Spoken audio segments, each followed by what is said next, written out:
Hey, IRSTEX here, and welcome on my video on how to prepare for Season 3. First off, the off-season. Now that the season is over, there are 7 days of off-season where you can still queue for competitive, however your SR doesn't change, so you have no pressure. In my opinion, you should take advantage of that. You can still get used to the competitive rule set and stay warm, because taking a break really sucks, because getting back into the game after a week pause can be really annoying. Also, you should get yourself a schedule. Now, I talked about this in the episode of Getting Good at Overwatch, establishing a schedule, and I think it's still really helpful if you want to reach your goals in Season 3. Now, it doesn't have to be anything big, like I mentioned in the video. For instance, something simple like 30 minutes of warm-up and playing 2 hours daily, and then maybe watching some streams for an hour or something like that.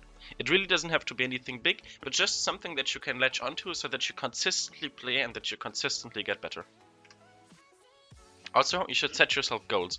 Now, one big goal sucks. There are a lot of people who say, oh, I want to reach Grandmaster this season or top 500 this season. Now, while this may work, it isn't very motivating. Instead, I use tiers. For instance, tier 1 is reaching 3.3k, tier 2 is reaching Master, tier 3 is reaching 3.7k, and tier 4 is reaching Grandmaster.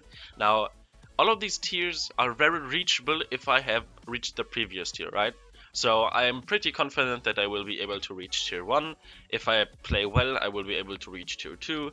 If I play even better, I will be able to reach tier 3, and so on. So if your goals are reachable, you always have something that keeps you motivated, and you have always something that you can work on. And this is really important if you want to get better in this season. Now, solo queue is perfectly viable. There are so many people who say that solo queue is cancer and that you won't be able to play to climb in solo queue, which is wrong. However, playing with friends tends to be more fun. Now, my personal recommendations are duo queuing and triple queuing, because having 1 or 2 friends is really fun, and usually you get around with other duo or triple queues, so you don't have isolated randoms. Whereas with quad queue and penta queue, you will have isolated randoms, which really sucks, because if you are on your own voice comms, for instance, then these randoms have no idea what you're talking about, so it's essentially a 5 versus 6, because he can't really work with you. Now, 6 stacking can work, but it can also be super frustrating because you will face other 6 decks, and chances are they have played for longer than you. Also, you can get a match tracker. For instance, right here I have one. I will probably leave a link in the description. Basically what you do is before and after every game, you type in how much SR you have, what map you played, what heroes, and how you queued, and it will give you all kinds of statistics. Now, this is my Smurf account. And the great thing about this is that you can always look back on your achievements.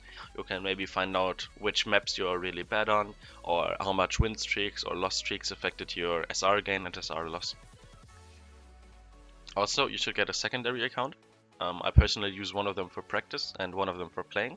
Now, this really helps with ladder anxiety, because you are never afraid of losing rank on your main account. However, you shouldn't use it to stomp lobbies. So you should always try your hardest. You should try to reach your main account's rating. It's really just so that you can maybe play with friends without being afraid of losing rank on your main account. Also, you should make plans for a hero pool.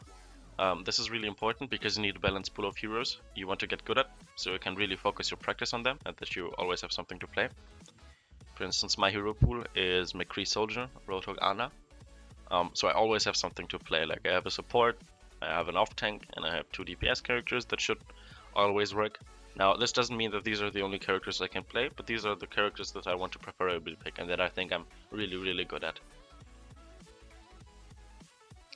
Also, you should find people that you can learn from. So now this can be your favorite pro player, your favorite streamer, your favorite YouTuber, maybe your favorite blogger. In the next video I will talk about whom you should learn from and whom not, so you should look out from this.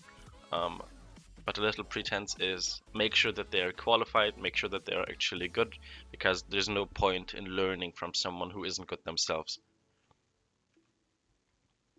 Also, you need to know the patch changes. For instance, we have the Symmetra changes coming soon. Now Sombra is out, so you should definitely know her kit and know how to deal with her.